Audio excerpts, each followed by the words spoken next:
Justin, what's this last several months been like for you? Not only winning the Admiral Mack Award for your outstanding play in spring practice, but now getting an opportunity to be a starter on the defensive line for the Midshipmen. Yes, sir. This has been a huge opportunity for me. I just kind of take it in as one day, just trying to get better. Each day we step out into the field and, being able to learn and progress my game and just take it to a whole new level. Whenever I do get the opportunity to be on the field, just being able to capitalize on that moment.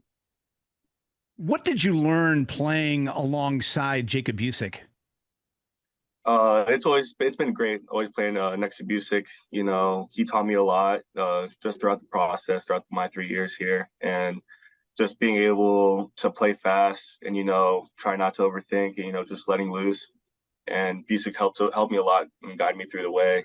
Since I was a plebe, traveling with him, it was always been a great privilege. Is that one of the biggest differences for you this year is being able to play and cut it loose, not overthinking because you have a better sense of exactly what this first Brian Newberry, now PJ Volker defense is?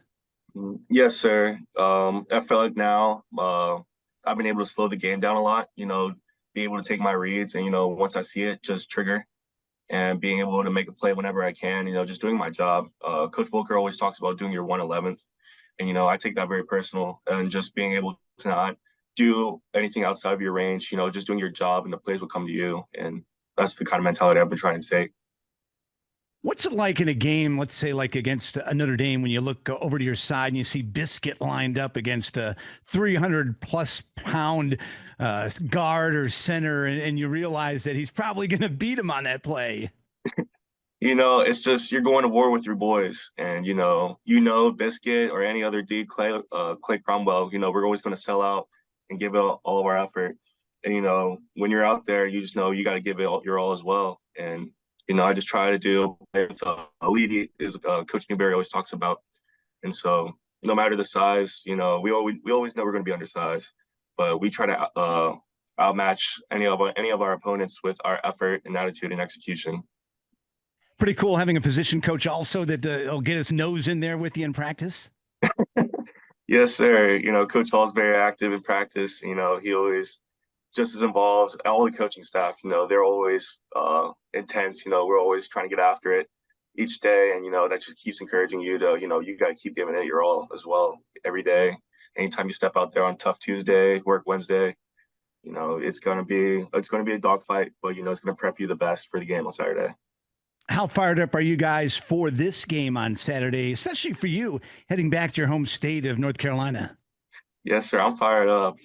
It's always nice to be able to do a nice little homecoming for all the NC guys on the team, and I just feel like this is one of the times where your family gets to come out and you get to play on this type of stage. You look at it when I was a little kid, and I would go to these games, and just being able to be involved, have a very impact on the team, just trying to get home with a win. So You always hear people talking about California or Texas or Florida or Ohio football, but amazing the number of top college players that come out of the state of North Carolina. yes, sir. North Carolina, people always consider us to be like a basketball state, but football, we take it very serious in North Carolina. And so, you play on those Friday nights and be able to get out there and it translates to Saturdays. And it's great to see a lot of the guys I used to play with in high school now at the next level playing on Saturdays as well. And it's always just great to see another North Carolina guys out there. Thanks a lot and good luck. Thank you, sir. Appreciate it. Wags. So, Justin, can you talk about the responsibility that's on your shoulders now that Jacob is out? Yes, sir. So Busick, he had a huge role in the team, captain, starting defensive end. And, those are big shoes to fill. But, in the back of my mind, I always kind of prepared myself anytime I had an opportunity on the field. You got to treat yourself as a starter. So just in case if anything did happen, you're prepared to be able to go out there and fill that role. And so I've been trying to make sure that, I can live up to make sure that the coaches can trust me. And Busick knows that I can be able to fill his role as well.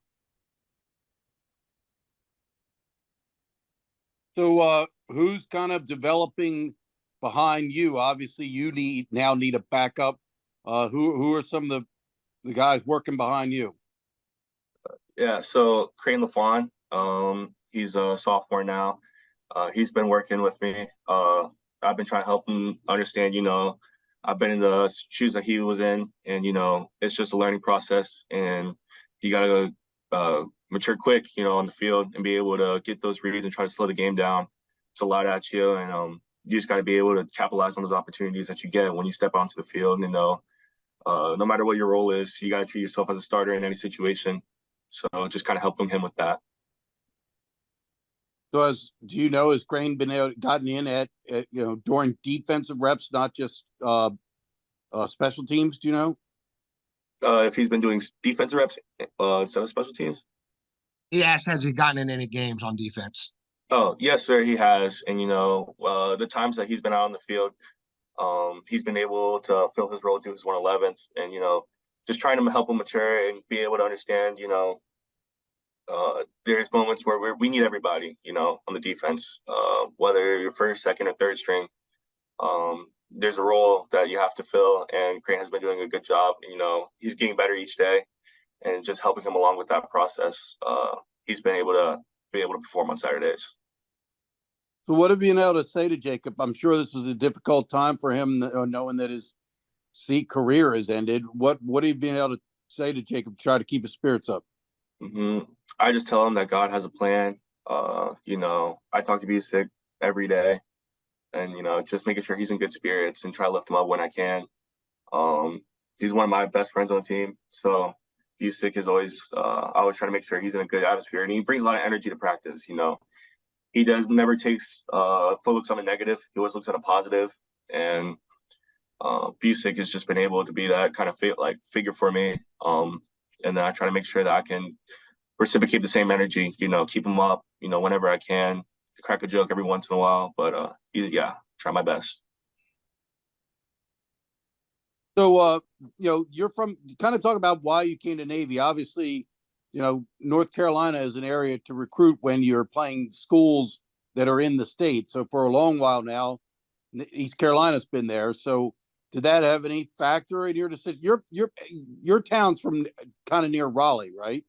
Yes, sir. A small town called Apex, about 30 minutes outside of Raleigh. How far from Raleigh? Half hour? Yeah, about a half hour. Right. So the fact that Navy played East Carolina periodically, did that have any influence on your decision? It's something I always had in the back of my mind, that I'll be able to play at home a couple times in North Carolina. But mainly for me, it was just I love the challenging factor that the Navy brings, academically, military. It brings a whole different aspect, and stuff that I learned off the field, I bring it to the field. Whenever you go through adversities, life's never going to be easy. And that's the same thing with the game of football. So Navy has definitely been able to made me bring a new approach to the game of football. And that's something I always take very high pride in. So did Coach Downing recruit you? Yes, sir. All right, great. Good for now. Thanks. Perfect.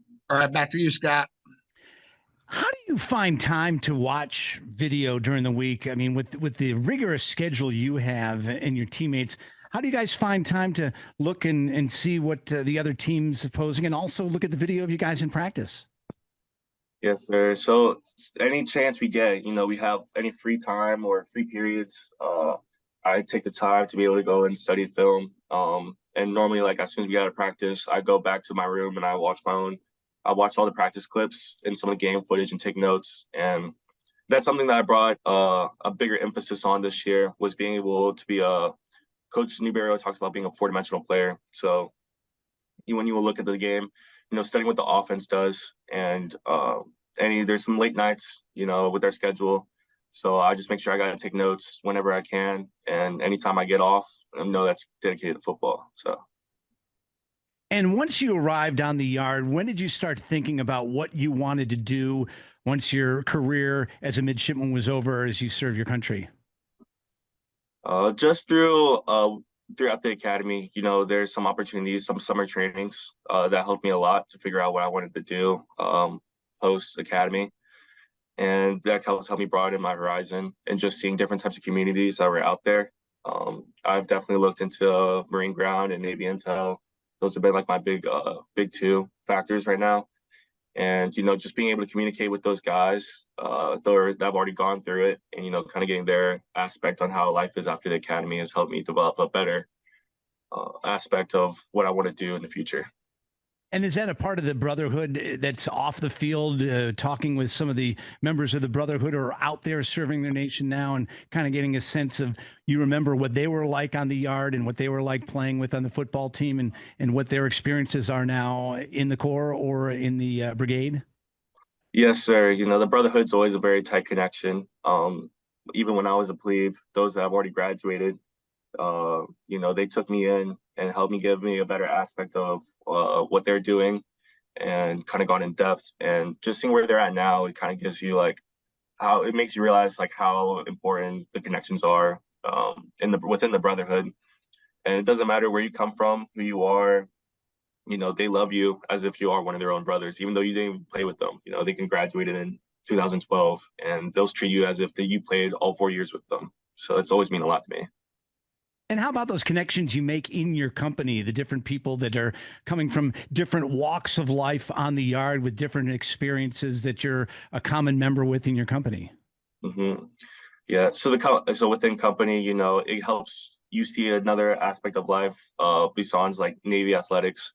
And, you know, they come from different backgrounds too, and they help you, whether it's military or academically. And, you know, they're very, very high intelligent people. And so, you know, you get to be able to be around just a group of midshipmen like that. You know, it's always going to help you push you off the field. And so, and seeing they're going to do great things as well. And, you know, anytime I'm around the company, I try to be involved, just bring a positive energy. You know, I'm not going to be there a lot just due to certain obligations. But whenever I do get a chance, I make sure that, hey, I'm here. You guys have my full undivided attention. You know, just being involved and showing that you care, you know, it goes a long way and help build better connections, just friendships that can go a long way. Thank you. Sir. Thanks. What can you say about the defensive sack output, the 8 sacks? I mean, and that everybody has a part in that. It doesn't matter who gets home. Everyone plays a role. What can you say about that effort on Saturday? Yes, sir. So, you know, again, talking about Coach Volker's aspect of doing your 111th, you know, he's going to bring pressure and, you know, you just got to make sure that you're in your right gaps. You know, you got to make sure that each step matters, you know. You can't be 1 foot off or even an inch off or else the blitz won't get home. So, you know, with every sack, it means everyone else is doing their role as well. So you may not be making the play, but you're having an impact on that drive just by doing your certain job. And that just goes a long ways. And can you talk about how the pressure helps the secondary? And I'm thinking of that last play of the game. You know, Rayon Lane is bearing down on the quarterback and he's got to get rid of it, whether he's ready or not. And at the time, Mbidi had great coverage. But if that play goes another 5 seconds, perhaps, maybe that receiver gets separation and it's a completion. Yeah, so that kind of touches on the aspect of just trust. You know, the secondary has trust in us to be able to get the blitz home. And, you know, when we're working certain stunts and games, you know, they're relying on us to be able to go put that pressure on the quarterback to help them out. And, you know, it's a give and take relationship. So whenever we can, you know, we know that the secondary, they have their own jobs to fill. And if we don't do our jobs, then we're leaving them out high and dry. So that's something that we keep in the back of our minds. You know, we're sending the blitz, we're sending pressure. We have to get home to help the guys out in the secondary. Coach, this team from Charlotte, they played a real tough schedule to start the season. What have you seen from their offense? Yeah, I've seen a lot of physicality. They want to mash you, push you around. I think they've got a really good offensive line. Got a extremely challenging scheme, and they want to play physical football. Obviously, head football coach came from Michigan, where that's what they want to do there, and you can see elements of that in terms of their style of play. What do you like best about your team coming out of the win over North Texas?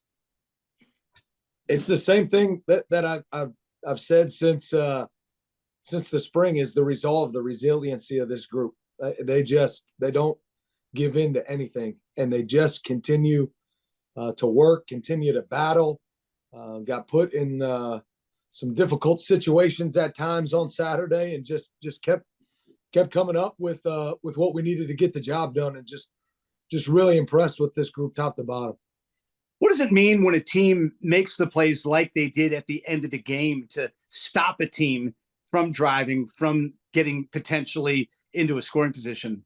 I think it's enormous. To start that game with a 4th down stop, they had 7 snaps inside the 10-yard line and didn't get in.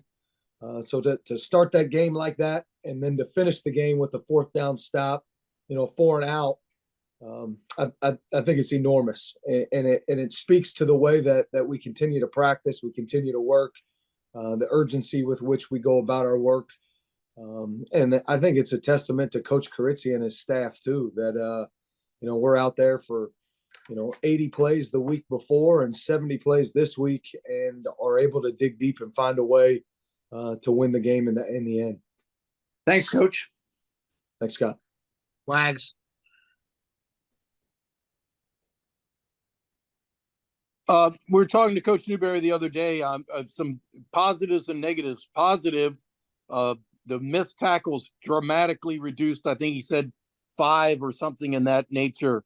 But the negative, the rushing output, and the particularly, I think 3 plays accounted for like 70% of their rushing.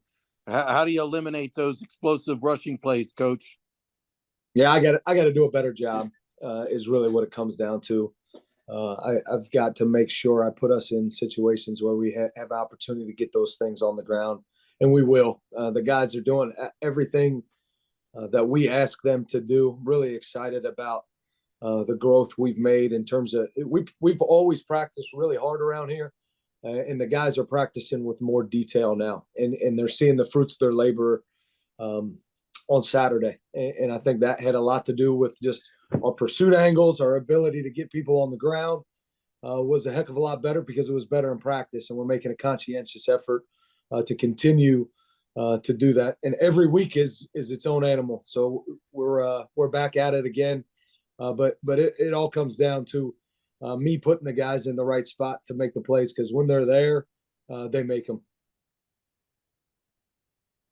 So the 2 big runs, particularly the quarterback draw, I mean, is that just a case where they catch you in a bad play call, you're blitzing, and if they whatever? I mean, obviously he ran through up a gap there where there was nobody there, and between him and the end zone, and then the running back had a 47-yard run or something. Is those just instances where they get lucky and hit you on the wrong play call? I'd love to say they got lucky, but on the first one, the long quarterback run, he got me there, and it's the same thing I told the guys as we've been running that blitz for a long time, and I should have got out of it, should have disguised it better, and I did not, and it's totally my fault, Wags. So Coach mentioned missed assignments, 25 missed assignments he wasn't happy about, but I don't know if that, I'm sure that's a combination, offense, defense. Did you have missed assignments that caused you concern on defense? Well, every missed assignment is going to cause you concern, and their offense is extremely challenging. We've still got to play cleaner football, and I know we will, because we're practicing in that manner. I was really impressed with North Texas's offense going into the game, and left even more impressed. They're really challenging on the back end with what they do throwing the football, and I think our guys are just they're really working hard to make sure we eliminate those mistakes, so those things just continue to drive down further and further. And when you look at the game, you're always going to look at it with a fine-tooth comb and say, how can we be perfect? And no one's ever played a perfect football game. It just doesn't happen. There's going to be mistakes all over there's going to be mistakes on the film when you go back and look at the coach's copy every week. Our job is to eliminate those repetitive mistakes and make sure the job is so crystal clear that the guys can go execute it and play fast and play violent on Saturday. So I'm really encouraged by this group, where they're headed. We've got to clean up some of those things, absolutely, but I have full faith in the guys and the staff and myself and Coach Newberry that we're going to get that done. So one of the positives was the 8 sacks, which is a single game school record, obviously very huge. I wanted to ask about 2 guys. Number one, Justin Reed. We found out Monday from Coach Newberry that Jacob Busick is lost for the season, but you're fortunate in that you got a guy ready-made to pop into that role as a starter at the end. And Justin Reed, he had a career high 5 tackles, a sack, half a tackle for loss. What can you say about Jay Reed's performance? You know, Jay Reed was, I mean, so Luke Pierce gets the conference player of the week, but Jay Reed got the player of the game for us from the defensive staff. He was absolutely everywhere. You know, that we talked about that the fourth down stop to start the game. He had 3 tackles inside the 2-yard line. I mean, he's all over the place, making plays. He made the tackle on third and 17 at the end of the game that set up the last 4th down. He ran down. They handed the ball off to turn it into 4th and medium, see if they could pop a run right there. He ran in there and made the tackle there, which was sheerly an effort play, as we're in a little bit of a passing situation and a passing down call right there. He made an excellent play, and we showed tape of him to all the guys. I mean, he was example tape on Monday for our meeting defensively, because he's everywhere, and I've just been so impressed with him. But none of us that are here are surprised. He just needed more opportunity, and he's taken it and ran with it. And I couldn't be more pleased with how he's playing. And then he just goes right back to work. But he is. I wish we had a backup at every position like Justin Reed. That you'd feel a heck of a lot better as a coach. Well, that's the last one for me, and I'll turn it over to Pete. But you found out that you do have a backup Raider that maybe was even better than you may have imagined. And Pierce, what can you say about him? 2 straight games in which he's shown up. Same thing as last week. He plays our style of ball. He's a doggone good football player. Plays hard, plays fast, plays physical, plays violent, and he's smart. And he's extremely humble. And you know, and sometimes, you know, you get those accolades as a sophomore, getting your first burn out there, all that type of stuff, and it can get to your head. Shoot, he had a great practice yesterday. Expect the same from him today. I think he's just hungry for more, and really impressed with him at this point.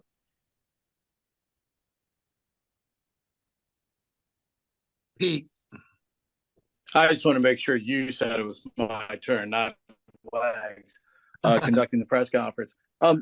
Coach, just to piggyback on Luke and Xavier in particular, these offenses are taught now as much as possible to get the ball out as quick as possible. To that point, is there a lot of technique involved for each of those guys, or is it just a case of being explosive off the line as soon as that ball is snapped and trying to get around that outside shoulder of that tackle to get in the backfield and be disruptive? No, there's a fair amount of technique there, and you know, we it's all about angles. It's about understanding the protection that you're going to get, how to be able to beat that protection, even when you're an unblocked player. And you have to make sure you can't have any false steps. You got to be aligned correctly. You have to have great get off. And then when you get to the quarterback, you know, we talk and we drill and we work and we practice a lot on, we don't want to just sack the quarterback. We want to sack the ball. And we are looking for ball disruption. And there's a lot of technique that goes into that. And both those guys had front side hits on the quarterback. Where they're in the quarterback's face. It's not a blindside backside hit where you're tomahawking the football. So they got front side hit on the quarterback where he can see you, and they were still both able to get the ball out because of the violence and the technique they played with. A future foe. Yeah, I mean, violence works in football. It was fun to watch. A future foe. I'm gonna actually email you the totality of the information that I gathered from this morning. But for example, this team says they practice 207 formations, and since week 1, they've used 144 of them in roughly what is, I guess, 5 games so far. Does that seem far-fetched, or is that something you all see when you watch film week by week? And I'm guessing each team getting close to 70 to 75 plays, usually a week. Are you really seeing that many formations, potential motions that some of these teams might use? I don't know if we've seen 140 formations, but every offense, Pete's built a little differently. So you look at South Florida, they did not give us a ton formationally, but they're going to give you a ton in terms of the tempo with which they play, and then the routes and different adjustments and RPOs off of their scheme. Charlotte this week, they're going to give you a lot of different formations, and it's really week to week. So as you look at different things for different teams, it's just really what is sort of the secret in their offense, how they want to build it, what they want to do in terms of the initial alignment, the formation, and then the motions out of that formation, the shifts out of that formation, and then what they want to do structurally in those things. So I think you're going to continue to see more and more of that, because you see teams like the San Francisco 49ers having the success that they've had offensively, where they got shifts and motions and trades almost on every play. And as just like anybody else, we're going to study what's working, and you're going to have some copycats and things like that. So I think that's I could definitely see somebody have 200 plus formations and be able to tap into those as the season moves along. Great. Thank you. All right, we'll make another trip around. Scott Wyckoff. Coach, what does it mean to your defense when Riley flips the field with his foot?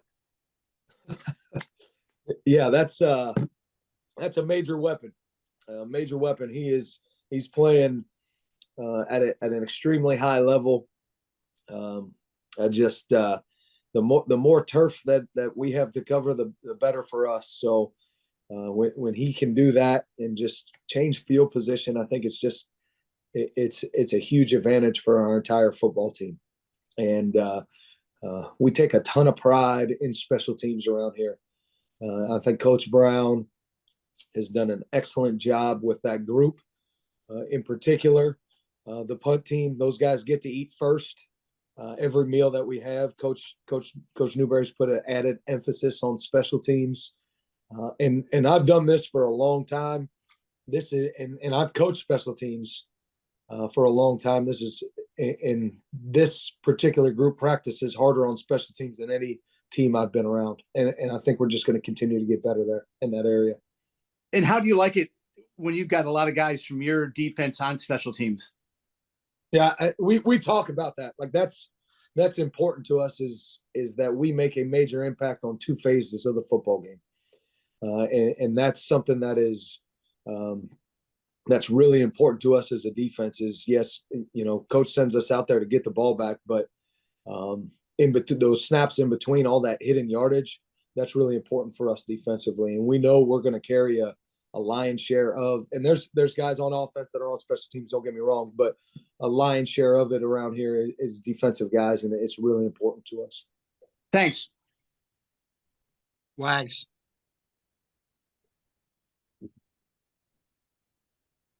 PJ, one of the things with the pressure, it makes the back end look so much better because these guys don't have to cover as long, and you don't have receivers getting more opportunity to get open. Can you talk about that? Because the secondary obviously played much better versus North Texas than it did against South Florida. Yeah,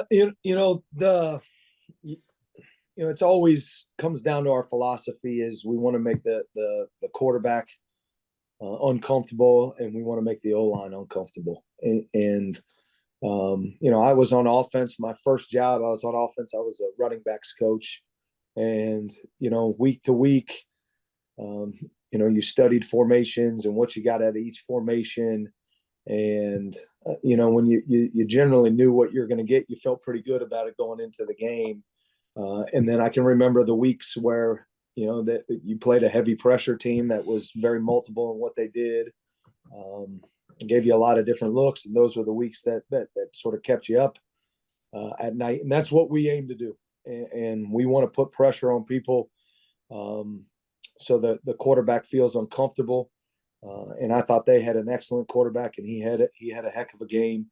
I'm sure there's a couple that he'd like to have back. There's a couple that we'd like to have back, and it fell somewhere in the middle. But I think Coach Green, Coach Lewis, the entire secondary, they just they've got a lot to prove, and they just keep coming out and getting better every week, and we aim to be even better this week. What was the thought process behind moving Mbidi from safety back to corner, and will you keep him there? We're just trying to make sure we get as many guys on the field that can contribute as necessary. And when a guy has a great week of practice, we feel like he needs to be rewarded for having a great week of practice.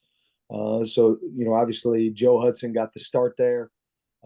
Came in, did some nice things in the game, moved Mbidi to corner, and made some nice plays in the game. We moved a few parts around. We took the Mike linebacker off the field at times in the game to get an extra defensive back out there. So that's really where all that stuff sort of stemmed from, is sort of those two things combined.